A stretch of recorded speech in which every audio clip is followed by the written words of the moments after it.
Hi, Erin. I just mentioned before I hit record that we're both a little tired because we just came back from the Empowered Women's Retreat. So give us a little bit of feedback on your experience with that. It's hard to put into words, honestly, what I witnessed there and doing this work. These women came in heartbroken and confused, and in betrayal, oftentimes you lose yourself. And they were reflecting that back to us.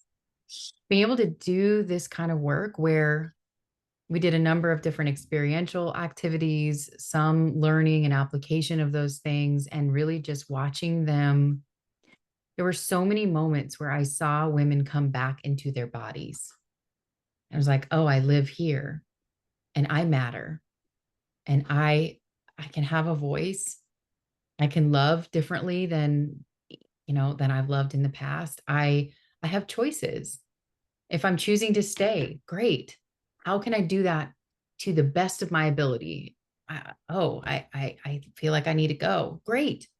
How am I going to make that happen? But they literally left looking like, some of them, I looked at them and they did not look like the same person. Like, they looked like years aged off of their life. um just beautiful being able to hold a space where they were all so bonded to each other. And whether it wasn't about what your partner, what your addict, what your person did. It was, we're not focusing on that a whole lot. We're focusing on, what does your healing look like?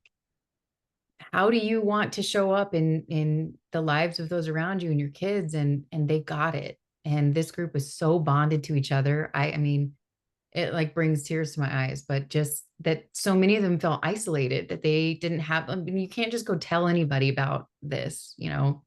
People have opinions, or everyone wants you to leave, or they don't understand, or there's judgment or humiliation. And they felt like, I have a tribe of women now that are going to stick with me on this journey of healing, hold me accountable to the boundaries I set for myself internally, who I want to show up in the world as. And just so many incredible, powerful moments. I could go on and on, but I am like basking in gratitude today for sure. Just, And I noticed how many people were there reluctantly, understandably. yeah. You're not sure, it's scary. And I think we see that with the guys that come to treatment too, residential treatment. Mm, But it was also a number of them voiced not having women friends. mhm. Like not that, or not even that they can't talk about this particular issue. They just don't have, female friends. And whether that's as part of the isolation, that addiction brings about, or, were mistreated by other females, earlier in their whatever, bullied, shunned, whatever. Mhm. And every single one of them came to a place of being very connected to the other women in the group. And that to me is really amazing and healing too. Yeah.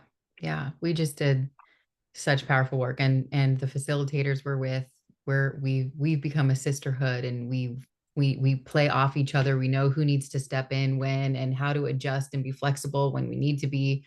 um just powerful, and that we're in this together. We're I am in this healing as much as you're in this healing. We're in this together. That's a really beautiful, I think, difference that you get in a retreat setting versus some other settings that we're in, is that we're literally living in the same house together. We're in the work. So it's really just, and we were had it in at this converted gigantic horse stable. So they made this big house where there's one long table, and you can go, like, there's pastures in the backyard, and there's horses, and the jacuzzi, and just like the setting itself was healing. I found that for myself, but I'm in the airport and I'm like, "Ugh," and I was just, because I've been in such open space, that it was so good for my central nervous system, just being in nature. um that it's just a beautiful setting to do the work. So I It love was, being and there with you, we will, Tammy girl. likewise. Like I said, I was there because I had fear of missing out, and I was right. I would have missed out. So, but Yeah. for those of you that have questions, you can always email me, Tammy, TAMI at Seeking Integrity, or call. But we will offer it again. We don't have the details yet. We will offer it again. will probably be this fall, maybe September, so stay tuned. I think, in the next few weeks, we'll have, some more information posted, but there is an application.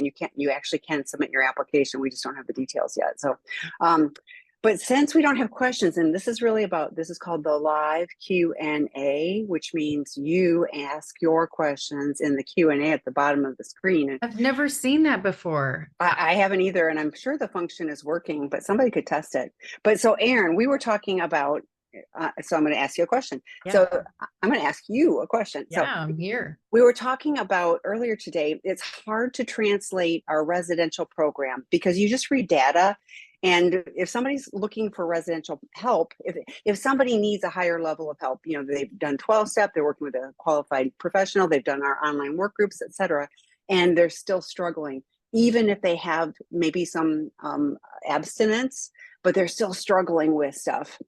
We were talking about it's very hard to describe on a website what our work is. So I'm going to ask you to share a little bit about what treatment really is more about for the men, and it's only men who come to our program.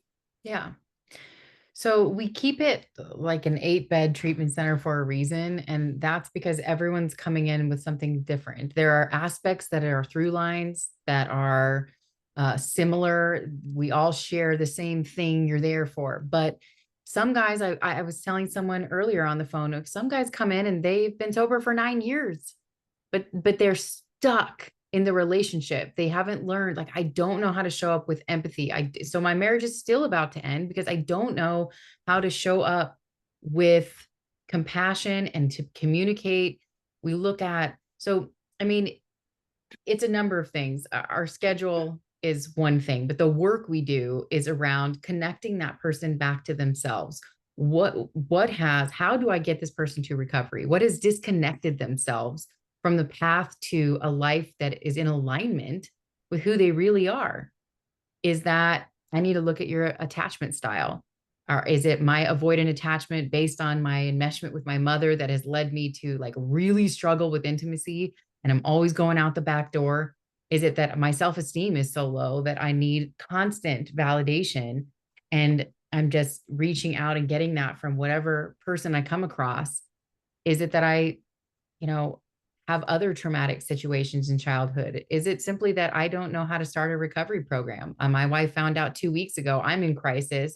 Like my worlds have collided and, my relationship's about to end. What is it? And really creating our schedule is flexible. We move pieces in and out dependent on who's there. Some guys are dealing with chemsex, so they have both the substance use piece and the piece about compulsive sexual behavior, however that shows up, and it's different for everybody. But it's how to move you from the guy that comes in the door to a life of recovery that actually feels in alignment with your values, with your internal self, and what are the pieces that are broken that need to be healed, or at least start the process of healing. And then realistically, the same thing, like we said on the retreat, those women bonded to each other. These men bond to each other. And for some of them, and many of them are business professionals or doctors or lawyers, or, I mean, they have, by all accounts, a successful looking life, but they don't have vulnerable, deep connections with others. And so that we start all these skills practicing them with each other. Honesty. What does honesty, no matter what, look like with each other? And they call each other out, and that dynamic is really beautiful. But there's things like psychodrama and breath work, and we go hiking, and they have really thorough aftercare plans that say, what do I do next? Like, great, this was a really powerful experience, but what do I do after this? We help them line that up very specifically of what I'm going to be doing. And we work directly with their partner. So if they have a partner, we have Tamara, that is the only thing she does is work with our partners. And she's amazing. She's a huge heart. She's a listening ear, but we help to guide them through the process of boundaries, understanding what recovery can look like. So it's taking sometimes a bunch of messed up puzzle pieces and helping to put them back together in a way that we can understand them and move you into a life of recovery. And it's also incredible to see what we're able to do with these guys and what they're able to achieve if they want it. And there's, Yes, if they want to. And I love when we hear from the alumni that it was life changing. And not everybody has a partner, like Erin said. For those that do have partners or spouses, we've got a family specialist. But for those that do, when I hear from the partners and spouses that it was life changing for them because they see that he's shifting and changing in a good way, and there's hope, for the first time, and for a lot of them in a long time, that's really meaningful. And lots, well, everyone comes from stuff, it's the attachment wounds, it's whatever it is. And that does not have to define us for the rest of our lives. We can, and if for those of us with kids, like we can break that cycle and show up as adults and parent in a different way. All of those amazingly good things. Many of the guys that come in are just going, I'm in trouble now. I want to stop this trouble. And that we can help, but it's way bigger than that. And you mentioned chemsex, but we've had guys that have had co-occurring gambling, co-occurring gaming, co-occurring food disorders. So the team is really looking holistically, because you know what, if you hang on to this and that's your constant, I'm gonna keep using this, I'll stop that because that's a problem, but I'm gonna keep using this, you're never gonna get the real recovery. one thing pops up when the other is under control. And the truth is the current that runs under all of it is the same.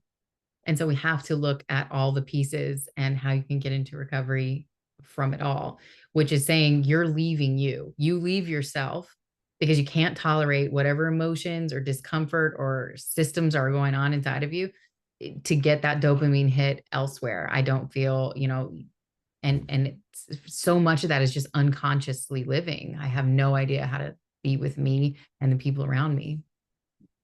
And we do have questions, so I know the Q&A is working, but I want one more tag thing I want to say is that we have so many people that have tried other treatment programs. Like, for example, they've had co-occurring substance use and they go get help for the substance, and it's about abstinence, stop the substances and then you'll be okay. And that's a really generalized, minimizing way to put it.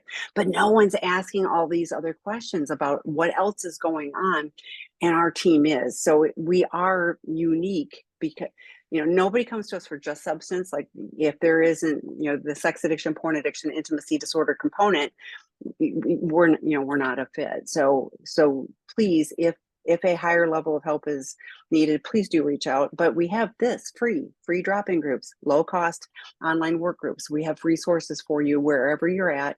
We even have, a list of the various 12-step and kind of a tutorial on how to navigate that. So, but we've got questions. So Erin, the first question. Do it. My partner is an SA. We learned about his love addiction about 9 months ago.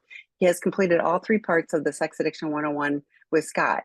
Those are, so this is an online work group that I mentioned. They are 6 weeks live facilitated psychoeducation, not treatment or therapy. So, and I will put a link in. We have more starting. I joined his therapy session last week and learned from his therapist that my partner isn't sure if he wants monogamy. It was total news to me, as he has always told me he wanted to be monogamous relationship with me. We talked about it for a few days after the session. He said he wants to have an option to be able to have sex with other women outside of our relationship because he can't treat me like a piece of meat, and sometimes he wants to have wild sex. Is this his addiction talking? Is being in an open relationship even a good idea for someone who's newish in recovery from sex addiction? Well, so if you are identifying as a sex addict and you're identifying that your behavior is sex addiction, then an open relationship is not on the table, especially not right now. I mean, so do I have a problem with open relationships? No, that to each their own. Like, healthy sexuality is just simply about choosing a life that is not by lies, hiding, shame, trauma, pain, all of those things. But the problem is the way he's done it, right, includes all those things. It includes all of those things. So that would be different if he did not go behind your back and is now identifying as. So here's the thing. He still has the option to make choices, but so do you. If that was, my client, I would be saying you need some substantial time working on the relationship that you have broken and you have fractured, and you have destroyed before you even are exploring any kind of poly or open marriage type situations. I mean, and for most, I would say never, because you have lost, like, you've lost the ability to control what this even is. So where's that coming from? That wasn't like a sound decision that he sat down with you with, and you talked. You're in a CSAT's office 5 months after this has happened. So no, you do not get to put an open relationship on the table as a way to then make essentially what you've just done okay. Like, this will be permissible now. And what, are you still going to go to meeting? I mean, this is really, really unfair to you. Now, if that's what he's saying, if he's saying like, I'm not actually sex addict, I realize I was acting out this desire I have to not be monogamous, then he doesn't get to have you. He just hurt you so badly. And even talking about love addiction is like, that's also, none of that's actual intimacy. That's limerence. That's the obsession and need for validation from new relationships and new people. And it's never enough. There will never be enough. So that's a hell no for me. And again, I'm a very sex positive person. I believe that anything you're doing, if it's in the light, if it's in alignment with what you want, if it's shame free, if you're not hurting people, if there's consent, good for you. If you are a sex addict, the game has changed. The game has changed. So no, sorry. And I'm so sorry that like that you were like brought into a therapy office to sit down and have that discussion 5 months into this process. That's really hard to hear. I don't know how you reacted, but I probably would have been less than kind. Yeah, Dr. Rob uses my hair is on fire. My hair is on fire right now with this. I mean, that is just, and I talk to lots of people and I hear all the, open relationships. And guess what? When people are in open relationships, if they're a sex addict, they still don't abide within the boundaries of the agreement. I mean, I can't tell you how many people I talk to that like, well, we're in an open relationship, and I'm going to use he still, went outside of those, and there's still lies and secrets and denial. So to me, this is, what do you need to do for you? And he's not sure he wants monogamy. And so I think, what do you, for physical safety, financial safety, emotional safety, spiritual safety, what do you need to do for you? And, if he doesn't want that, and you are like, I don't want to be in a relationship unless there is this, I think that's really important data to work through. And I hope you have support. He's working with a CSAT. I'm also wondering how often he's working with a CSAT. I love our work groups, but a work group is not treatment. Like, again, those are once a week for 90 minutes. Going to even the most amazing CSAT, that's 50 minutes once a week if he's doing that. So what else is he doing? To me, this is like, I like the intensity. And Dr. Rob talks about this all the time too. Intensity over intimacy. So all of this is intensity, like it's wild. He even says wild sex, rather than committed, vulnerable, intimate, relationship with you. So Yeah, because I'm sorry. open relationships, even when done well with healthy couples, have to have a solid foundation of trust, a commitment, contracting, boundaries, like, and even in those, they're challenging. You're dealing with, all kinds of emotions that come up. So if you don't have that basic tenet, it's like an absolute no. That's some bullshit. Excuse me, right there. That's mild, trust me. So, okay. So then the next one is from a female betrayed partner. She adds it. I believe my partner is struggling with shame and has no idea how to help me with my pain, which includes so many emotions, including crying, yelling, rage, and a whole lot of pain. How does he learn empathy? Yeah. Out of the Doghouse is a great book to read. There's also like our work group is a great way to begin to learn empathy. But we hear this all the time, because the thing is, when they're in their shame, they cannot, they cannot stand up and be a container for your emotions. So that almost like cuts your legs off, and you have nothing to, you don't get the ability, because they're already laying on the floor in their shame. So with our guys, I'm like, listen, and I literally, breathe into your spine, right? Stand up in front of your partner and literally have a bucket in front of you that's like, imagine this, not say it, but I can be a container for your pain. Let them put it in there, you know? Obviously, in the beginning, like all the things you're saying, crying, yelling, rage, all of the pain comes out in a number of different ways. And there are ways that are easier for them to show up with empathy, because some of that will trigger instant shame or defense or whatever. And so I like to say one thing is, are you available? I'm feeling a lot of pain and I want to be able to express it, you know, and I need a safe place to do that with you. And I'm committing internal boundary wise, right? Not to yell and scream and be reactive in the moment. I just need to share this pain I'm in, and dipping into some of your own vulnerable emotions and giving that to him and just asking him to be present with you. Sometimes it comes up in arguments, or, you know, something will, a trauma trigger will come up, and the level of energy coming from the betrayed partner is they are conflict avoidant. They're avoidant, period. They just, they can't and they won't. Yeah. So for him, how does he learn empathy? It's a process. Like often guys get sober first and learn the empathy and showing up, and like recovery piece next. Um, like what true recovery can look like. And it's not just like standing there and stuffing it either and going into your shape, because it's like literally they go like, end up going like this. And it's like, that's not helpful to me. Like, that's not helping. I need you to be present. And in order to do that, they do have to process and deal with some of their shame. And some of this comes in a little while. One thing that has been helpful for some couples and is a journal. So a journal that goes back and forth. It takes like 1 degree of separation where you're able to say all the things like that you're feeling. And it's like goes nightstand to nightstand, or if you're not in the same house, like, you know, leave it on the porch. And they have a chance to moderate their shame, put that behind, read it, process it, and then actually meaningfully respond in a way where you're actually going to get some words back, which is sometimes people experience silence on the other end, or they just, or they're defensive, you know?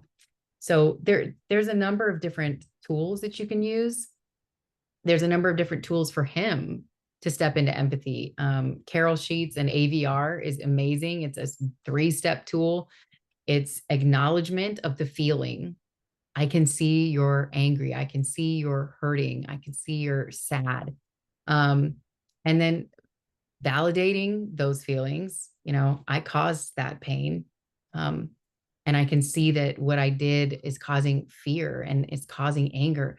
And the reassurance is, and they can't really do a whole lot of reassurance unless they're in recovery, right? Because there's not a whole lot to reassure around if you're not doing any kind of work for yourself. But there are tools out there. And Out of the Doghouse has a lot of them, and it's a really great place to start for him. But for you, I would say when you're in not such a high intensity moment, sharing that what you need with him in a lower stakes environment. So when we're not in the midst of the argument, but when we're in a calmer space, that I would be able to just simply say, I just need you to be present and essentially hold a container for me while I unload some of this stuff. I don't necessarily need you to respond, maybe validate what it is I'm saying. Like you may have to walk him through that if you aren't part of, you know, if you're not in therapy, or, you know, someone is not able to help guide you and him through that. So there are tools out there though. And, you know, crying, yelling, rage, all of it is valid. It's painful beyond anything many women have experienced in their lives. Many partners, betrayed partners. And so, a couple of things I thought of is, I don't know how long you've been on the recovery journey. These are higher order skills. This Yes. is not something, I mean, like zero empathy, and even shame, is self-centered. like, oh, I feel so bad, I'm such a horrible person and all that. It's still all about him versus like your pain. I think, um, and it's scary for addicts to, you are the vulnerable person. Like I'm the most scared of you. So practicing like in work groups and in 12 step and like him having his tribe, you having your tribe. So even if you can help take the pressure cooker off for each of you, but like, instead of it being rage, you like Erin was talking about, you're journaling and going, this is what really is going on. Like it feels like this, but it's really this. And if you have the ability to talk through that, so how you show up with whatever it is, is able to be tolerated. I'm not giving him a pass, don't get me wrong, but it's also expectations. If you expect as soon as somebody stops acting out, they're in abstinence, that all of a sudden they're going to magically have all of these skills. They don't. We call it dry drunks when people are like abstinent, but they haven't learned. Erin talked about it, like 9 years of still no empathy, not acting out, but still no empathy. Well, that's kind of like a dry drunk. There's no change, in that. So Mhm. if you've been on these before, I'm going to, what are you doing to take care of you? What are you doing to take care of you? Healthy boundaries for you, because that is what you have control of. You have zero control over him. You do have the options for, how can I care for myself, even with all of this stuff going on? So, would encourage you to look at that. I'm so glad you're here. Lots of resources. And that ties in nicely, Erin, to the next one who was with us at the retreat. Y'all, the retreat changed my Oh, life, all capital letters. I cried through the whole airport. I saw puddles on the floor and now I know where it was. So we couldn't leave each other all day today. I miss my people. It's so crazy, the sense of loss I feel after a few days from the women I just met. I have never felt so seen and understood. Oh my gosh. This was so much more than I could ever have asked for. And I know it was a turning point in my life. It was beautiful and powerful. You are beautiful and powerful. And she adds, I love you all forever. And likewise, right on back to you. So we love you um, too. thank you for sharing that. So it was so meaningful. I can't even express it. So, okay. Next question. I asked my husband how he could have unprotected sex and perform oral sex on an escort prostitute over a year with CSAT and 3 years from, I think, Discovery Day. So I said, what about health safety for me? He answered, well, there are cures for those. What? There is no cures for at least 4 venereal diseases, let alone cancers that occur. That comment is not okay. Um, is he even in recovery making statements like that? Does he really think that? Or is it just a stupid answer? Walked it back, but I'm not okay with that. That's one of probably the most painful pieces, is like that not your behavior was betrayal and it was difficult, but to have to think about, you brought that home to me. And for a woman, um, that is one of the most vulnerable places you'll ever be, is having sex with somebody else. And so that is absolutely not an answer that's acceptable on any level. That is there's nothing more painful than my partner opened me up to the possibility of physically facing. I mean, that is abuse like you can't believe. And the bottom line is, wherever that statement came from, shame in the heat of an argument, it's not okay. And no, it's not like an active recovering person's statement to make. We all make mistakes. We all say things, in the heat of the moment, but it's really important that you understand, like, that's unacceptable on so many levels, because, it's one thing to, like, you emotionally hurt me, but you physically put me at risk. And that's just, there's no excuse for that. There's cures for those. I don't care what it is there. Yeah, sure. Some have medication options, some have treatment options, but you could contract HIV or HPV, which can lead to cervical cancer. I mean, herpes, you know, the list goes on, and it's just, yeah. So I appreciate that you don't accept that answer.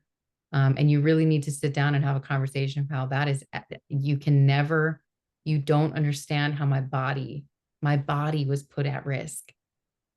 There cannot ever be an excuse around that, period. And I was thinking, first of all, I hope, because what I read in this is that, he could have put you at risk. I hope and pray you have gotten STD tested so Yeah, that of you course. are, you're taking care of you. And I read, he's been working with a CSAT for a year, but 3 years from D-Day, and I don't hear anything else. So, this is really, if that's all he's doing, that's dry drunk. That is not going to be recovery. He can't be in recovery. He can be abstinent, just not acting out. But I don't hear any empathy. I don't hear any understanding, but I don't hear any tools that he has at his fingertips to be able to utilize, like through 12 steps or through, through our work groups. And, what is his plan? So that is of concern to me. So I'll go back to healthy boundaries for you. What do you need to do? Physical, get an STD test if you haven't had one. But like, how do you emotionally take care of yourself if he is at, from what I'm reading, at best doing the absolute bare minimum? I mean, like I said, I don't care how fantastic the CSAT is. 50 minutes once a week to address an issue that is 24/7, 365 days a year. The ratio doesn't work. So, And I'm so okay. sorry. I'm so sorry. Yes, we're here for you. So, okay. In recovery, 1 year, sober for 3. A fellow addict told me about his desire for a girlfriend. I was brutally honest with him that he should not date someone until he finds himself in recovery and is willing to tell them about his sexual history. He started going on dates and doesn't plan to tell them about his past. Do you think it's okay for an addict to date women without disclosing that information when they aren't in recovery? I struggle with my conscience as to when to speak up. Doesn't feel right. That's a great question. We It's a get really lots of great questions. I've question. never had one quite like this before. So thanks for bringing that to the table. And I love how you started with in recovery for 1 year, Mm-hmm. sober for 3, Mm-hmm. which is you recognize the difference between abstinence and recovery, which is why you have a conscience and you want to be able to support people to be their, highest potential. So I love that. And I love this question because look, if you went on every date in the first date, well, first of all, he's not in recovery. So no, you're not even dating. You want to call it dating. That's not dating. You cannot successfully date as a sex addict until you are in recovery because you will the intimacy piece that as you're getting to know somebody and you're beginning to, maybe say, I'm really into you, I'm attracted to you, I want to build something with you. The addict cannot build something that is anything past the level of surface. It may feel that way, right? It may feel like we're playing house, we're going through all but if you have not learned the ability to form true intimacy with yourself through the process of recovery, you can't give it to somebody else. And a lot of men, they get this like urge to just like throw the baggage out and start over. And I'm like, guess what? It will end up the same. Repeat, press the repeat button. So no, I mean, he shouldn't be dating, but it also sounds like he's not interested in advice around it because he's not in recovery. So now when you're in recovery and you do start dating, there is a point where you do need to be honest about your history and that you're in recovery. That would be like, me dating somebody and never telling them that I'm in recovery from drugs. Like, I think it's an important piece of who you are. And if you don't have shame around it, I think it's important to share that. Now, I understand on a relational level, you risk losing that person for good reason. They have fear over, I will be the next person that you do this behind my back. And they have those choices though. But that's part of consenting in a relationship is knowing who you're actually getting involved with. We have a number of men that come into treatment who their partners married them without ever knowing that this predated their relationship.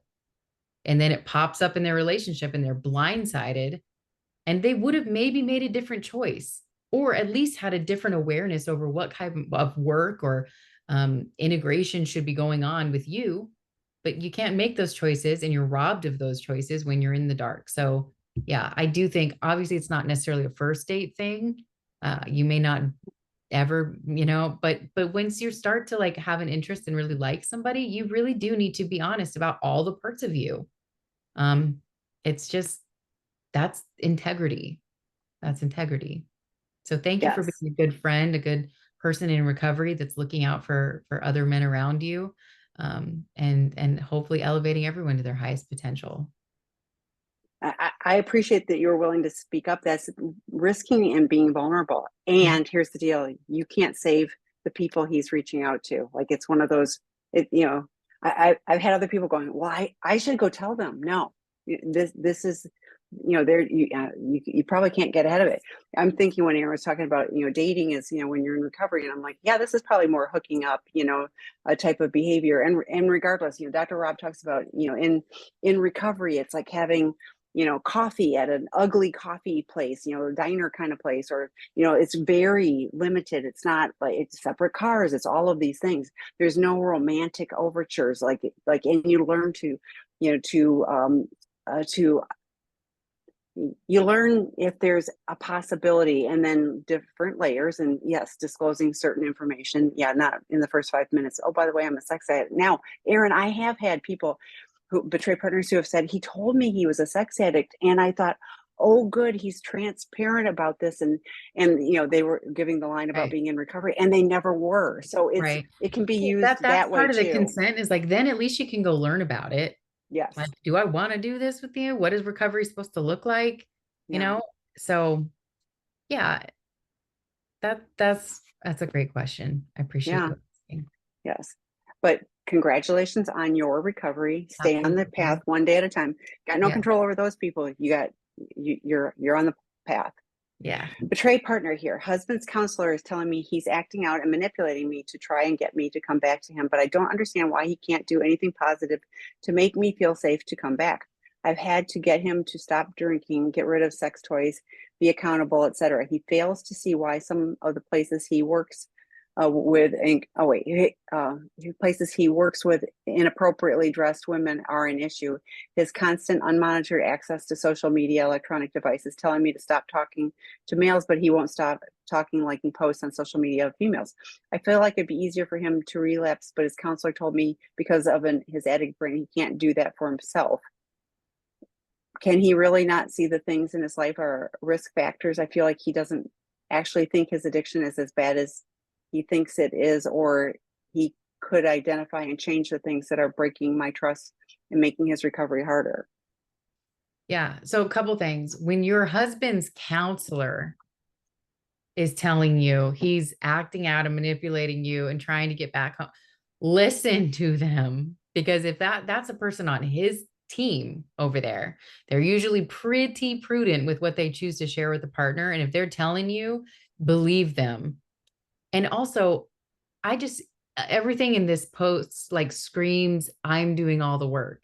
Yes, I was Even thinking in, too. I'm I've had to getting get him him to do to this. get rid Yeah. of this. I'm getting, him to stop drinking. I had to, he does not get it at all. And so there's no, like, I don't know what kind of actual recovery activities he's in, but his, so here's the thing: you will know really when you get into working in your own healing, which is, this all is crazy making stuff, right? It makes you feel dysregulated and upset and scared all the time. You're in a trauma response, like, and you did not cause this. This was done to you, but here we are.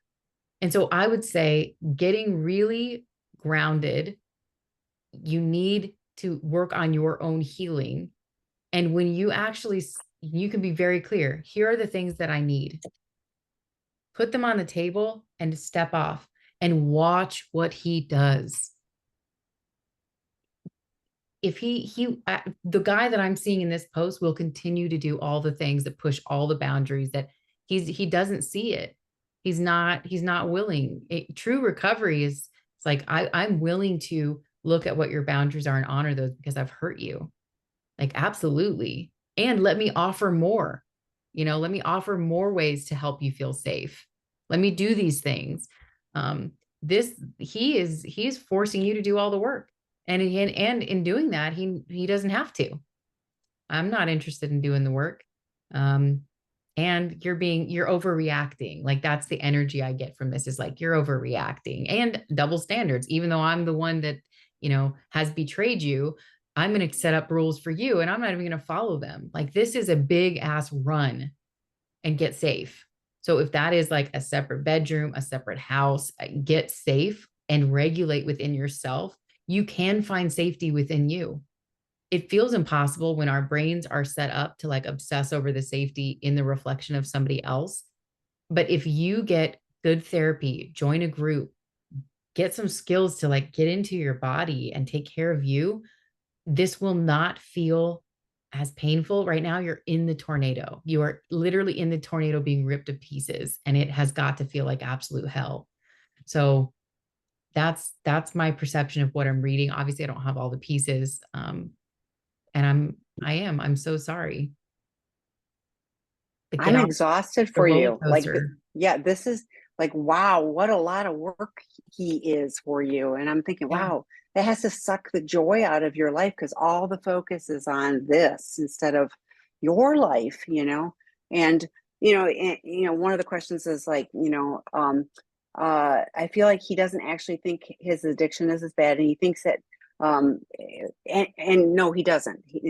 This feels like I don't really want to give up those things and I don't want to do the work, like Erin was saying. Like And it's not a big deal. That's gaslighting you over and over yes, again. yeah. Trust his therapist, please, Right. and be Especially safe. if the therapist is saying it. Yeah. Yeah. And Yeah, we have lots of support. So join something.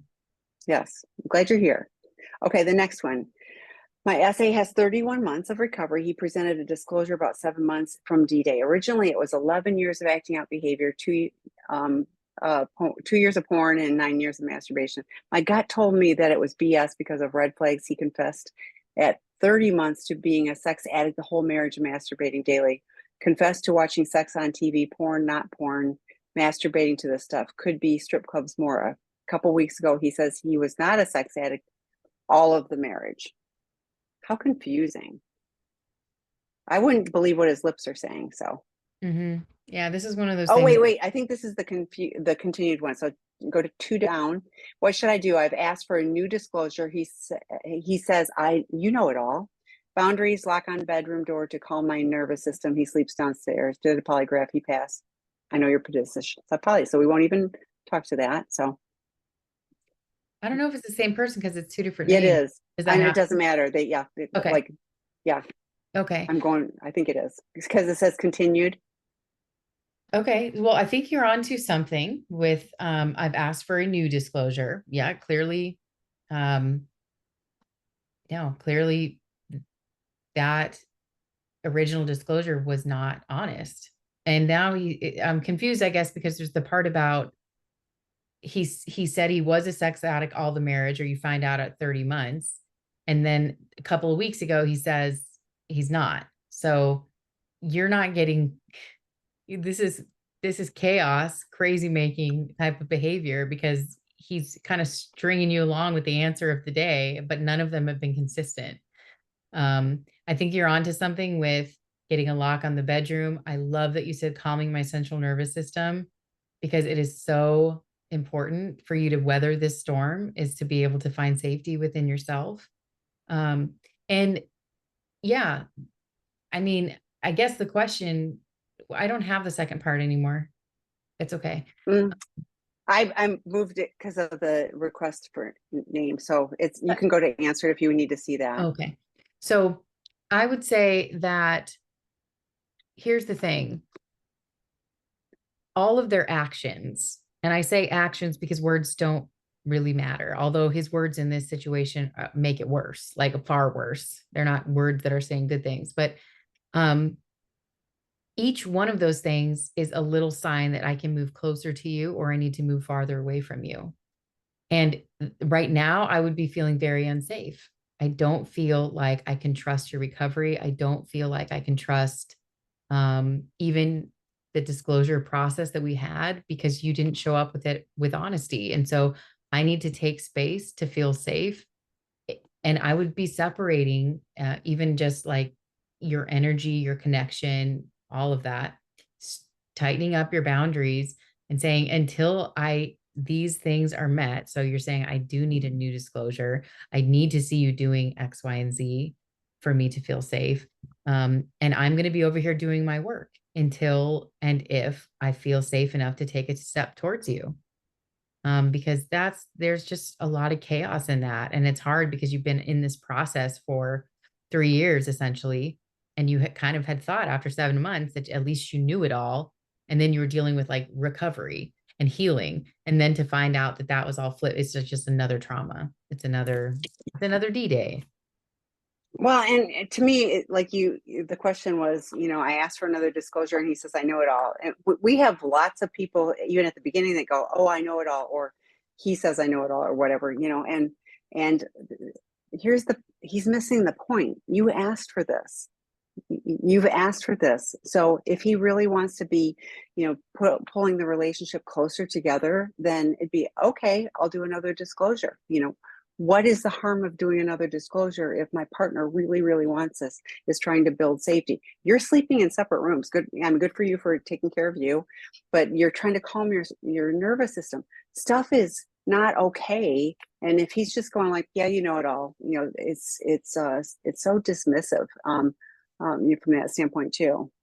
Yeah. And I just think it's interesting how he's saying you know it all, but he went back on what he actually said. So it would be difficult for me to be like, how do you not quite understand that I'm now confused about thinking I knew it all when you changed your mind, you know? Yeah. Okay, The so next truth was. question, Erin. My essay, I heard him tell his sponsor that I, the betrayed partner, was triggered at a restaurant. It was him that was triggered. He is not being completely honest here. Is he in recovery? Well, yeah, he can be. So as humans, we lie, which is why I never tell our guys to put lying on the inner circle. The recovery behavior around lying, right? And for some of these guys, they have been lying their whole life. I would say they started off as really good pretenders as children, and it became like I lie before I even think. I didn't even breathe. And it came out. And so the recovery behavior is that within a period of time, for a lot of couples, they set a 24-hour rule. And I'm not talking like what the lie is about doesn't deserve greater boundaries. But if it's something like this, like, no, you actually said I was triggered and it was you that was triggered.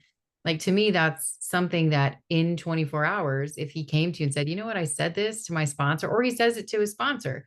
Hey, I told you it was me. And it was actually, I told you it was her and it was actually me that was triggered. Like that's a recovery behavior, is to go and clean up and tell the truth and get honest, right? We can't expect perfection, right? Like never lying ever again is not going to happen for any one of us. Like there is part of our nature that sometimes does this, that comes in a subconscious place that's like, and some are worse than others, truthfully. But the recovery behavior would be, how am I going to now make this right? And that should come automatically, especially if you're in recovery and you have like a boundary of 24 hours for lies and omissions in place. It allows for you then to go back and do the work. So he could be in recovery. The fact that he has a sponsor tells me that he's trying, because you can just show up to meetings and not really get a sponsor, and he's talking to him. But yeah, he told a little fib here, and he needs to clean it up. And that would be recovery behavior. Yeah, and I think that there are ways, instead of you lied when it's like, I overheard you telling your sponsor that I was triggered, and the story I'm telling myself when I hear that is that you're lying to your sponsor and minimizing your reaction, or blame shifting to me. Is that true? It gives you opportunities to have discussions without it being, you did this and now you're not in recovery. So there are ways to approach it, and you don't have to make it easy for him to fess up, but it's also like, addicts will lie to avoid pain and fear, and avoid making you mad. So, and I'm not again not making it an okay thing, but like, if you're looking for building this relationship forward, are there ways that you can navigate it so you can say your truth, and have it be an opportunity for, for him to show up in a better way. If you don't have the 24-hour policy, and there's, some people use 12 hours, I'm always going like, if you said it at noon, I don't want to hear it at midnight. So 24 hours to me makes sense, but whatever works for you. But if you don't, like, that would be something that to discuss about the 24-hour rule, that you have to show up, because then that would be, if I'm working the steps, guess what? I take a daily inventory. Oh, when I told my sponsor that wasn't quite the truth. I need to clean it up with my sponsor. And, and if he knows you overheard it, then address it with you too. So. Well, and what you just started to do, Tammy, is the 4-part talking boundary, which is a great tool. So, it would be saying, like, basically identifying the thing.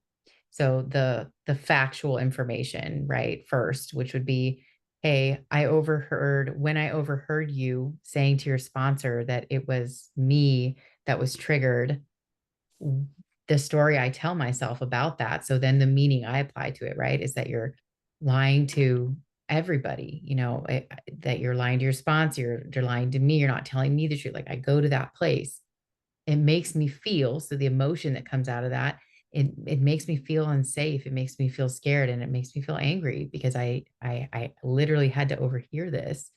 And then what comes after that is the need or boundary, right? What I need from now on is, if you tell a lie, if you tell me a lie, it's important to me that within 24 hours you come back and you share with me what that is. And that's like my 24-hour grace period.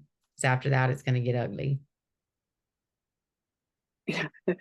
Real ugly. Okay. So there's an update on the venereal disease assisted classes. So he said, and he still said that about, yeah, I mean, like, this is a process. Like, I'm not going to lie. It's like, wait, what? He is for? So I wrote about the comment on venereal disease. He's on step 4 on the 12 steps. After that's a short distance on over a long period of time. A sex addiction 101, all 3 now with Scott in class for intimacy, also CSAT assisted class 2 days a week. And he still said that about VD. I have been tested, so has he. I will not have sex with him possibly ever after that comment. I'm considering leaving him for that comment. I told his CSAT, he said that to me. He said something like, he doesn't think before he speaks. That's a cop out. Yeah, I mean, it's a really painful comment and it's unacceptable. I do see that he's in recovery. I mean, he is in recovery, and that is true that many of them don't think before they speak, especially when it's elevated, emotion. Does it make it okay? No, it doesn't make it okay. And you do get to make choices on what you want to do around that, because that may be a comment that just hit you at such a deep place that you're not willing or wanting to get past it. And that's okay too. I would also say, though, that that maybe what it's speaking to is like the need to slow down in our conversations. So many of these guys, like when we're teaching empathy, they're literally like learning a new language. They don't get it. They're like, what? I mean, I can give them tools and we go through it and we role play it ad nauseum, and they're beginning to learn it, but they're not going to get it overnight. And, you know, so you have to make a decision on whether, I always say, you either have to deal with it or you have to let it go. And those are the 2 options, right? You don't get a middle purgatory place. It's like, I either have to handle this and really deal with it. And I think you need to really express in a vulnerable way. And it sounds like you said it to his CSAT, but like in a really vulnerable way where he can have a non-defensive response about this. Like, because I think the truth is his shame came up and it was huge. And his way of dealing was like, fix it. Like, welcome to a lot of men are like, well, but we can just fix that problem. When really, I don't think, and I don't know him, but there's possibility that he wasn't trying to convey, like, I don't care that I did this to you. It's just when that shame wall comes up and the defense starts to fly out, sometimes like it's such a careless comment. and a painful comment. So yeah, you're gonna have to make some decisions around this, because it hit you in a really deep place. And it's his job to learn, it's, it would be a cop out if he gets to always do he doesn't think before he speaks. That happens. So it's, how do I learn to think with this part of my brain before this opens up? Yeah. Yeah, it is. It's pause. And, and it can even be, I need to take a time out. I need to go call my sponsor or whatever, because I want to say this. I need to think, that's I'm okay. regulated. I'm not regulated. Like we Yes. should be having conversations when we're a little more regulated. And so Yes. timeouts are good. I want to come and talk to you about this. He might not really want to, but I will, I promise I'll be back. I need to go regulate. But yeah, the reactionary, anything that we're doing that is reactionary is probably going to make things a lot worse. So, okay, the next one. I'm a PANSA and my betrayed spouse threatens disclosing my behavior to my children, and she has already done so to my parents. I'm living under constant threat of discovery. How do I deal with this situation? Mm-hmm. Yeah. So I recommend sitting down with a CSAT, but sitting down and, creating some fair fighting rules. So it sounds like those are threats that come out when maybe she's angry. Um, but I would suggest when you're in a less intense moment, sitting down and creating some boundaries around this, because your children should not be involved in this process, period. They are not collateral in the fighting game. And we've seen too many kids. Here's the thing, like, it's one thing to say mom and dad are working on things and there's some really hard things that have been going on and dad needs more help or mom needs more help or whatever it is, but kids cannot unsee their parents' sexual life ever, like ever. So it's not appropriate to include them in the details around sex addiction. It's just not. And I say that is true of adult children. Mm-hmm. It's not their place. So it's okay to say, I am like working on addiction. I am, depending on their developmental level, their age, all of that. But using them as a pawn in fighting through threats is not, I will never stand up with that. I'll never be good with that. So you need to get to a place where the two of you can meet with somebody, or each of you have your own therapist and get together and make some fair fighting rules. And Debbie McCrae talks about fair fighting, and it's so good because you have to have that in place if your kids are on the line to being collateral. Like, so that's a punishment, right? She's, what you're doing is, I'm trying to punish you, and it's out of anger, and all the anger is understandable, but it's not okay to bring your kids in. Well, and even your parents, and I'm sorry, because I know people have talked about how traumatized their parents, are, as a result of this. And, so you can't control, her behavior, but the more you lean into recovery work, hopefully, I mean, that's the only thing you've got, is you can control your recovery work. So I hope you do. So you have time for a couple more. The first one is like, how do I set boundaries for my betrayed spouse? I'm like, how many hours did we talk about that? Internal and external boundaries at our retreat. Like, that is not even a question we can answer. Like, Debbie McCrae has done multiple webinars on that. Like, Check those out. They're spend a amazing. half an hour of like going through But things. I So, will just say this, we do tell our addicts they can set boundaries too, because there's certain behavior that's toxic for both of you, mm-hmm. that is not productive or bringing you toward healing or constructive anything. So you can set boundaries, but it's not about like, so it has to be in a way that is safe. And I'm coming back to this conversation. We're going to continue to talk. I'm still here. I'm still present. I still want to hear your pain, but I can't do it like this. Like, there are boundaries that can be had also around your recovery and safety seeking and some things like that. But Yes. oftentimes you need help here. Yes. And even though Debbie McCrae's, and I misread it, I thought it said as a betrayed partner, so I apologize. But one of the those webinars, and you can email me, Tammy, TAMI at Seeking Integrity, and I can point you towards those. But it's 10 steps or whatever, and those apply. Matt Wheeler has talked about the healthiest relationships have the most boundaries, because then everybody knows what what the rules are, so to speak. You aren't, constantly going, oh, did I do too much or not? I mean, you understand. So it creates a healthy space for both of you, if you do that. Okay, the next one. Betrayed partner. Is non-consensual behavior a sign of sex addiction? My husband is a sex addict now, and I'm wondering if he was at the beginning of our relationship, when there were a couple of times I told him not to do something and he did them anyway.